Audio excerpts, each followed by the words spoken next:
Files clearance లో AP మంత్రుల పనితీరుపై రిపోర్టు విడుదల చేశారు. కేబినెట్ భేటీలో సీఎం చంద్రబాబు చదివి వినిపించారు. 6వ స్థానంలో చంద్రబాబు ఉన్నారు. ఇక ఫైల్స్ క్లియరెన్స్ లో మొదటి స్థానంలో ఫారూక్, చివరి స్థానంలో వాసంశెట్టి సుభాష్ నిలిచారు.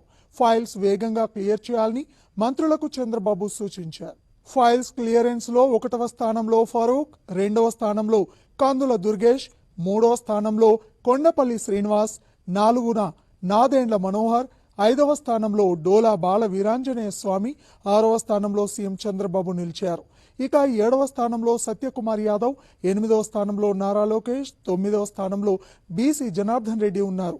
10వ స్థానంలో డిప్యూటీ సీఎం పవన్ కళ్యాణ్, 11వ స్థానంలో సవిత, 12లో కొల్లు రవీంద్ర, 13వ స్థానంలో గొట్టిపాటి రవికుమార్, అలాగే 14వ స్థానంలో నారాయణ, 15వ స్థానంలో టీజీ భరత్ ఉన్నారు. ఇక 16వ స్థానంలో ఆనం రామనారాయణ రెడ్డి, 17వ స్థానంలో అచ్చెన్నాయుడు, 18వ స్థానంలో రామ్ ప్రసాద్ రెడ్డి, 19వ స్థానంలో గుమ్మడి సంధ్యారాణి నిలిచారు. ఫైల్స్ క్లియరెన్స్ లో 20వ స్థానంలో వంగలపూడి అనిత, 21వ స్థానంలో అనగాని సత్యప్రసాద్, 22లో నిమ్మల, అలాగే 23వ స్థానంలో కొలుసు పార్థసారథి, 24వ స్థానంలో పయ్యవుల కేశవ్, 25వ స్థానంలో వాసంశెట్టి సుభాష్ ఉన్నారు.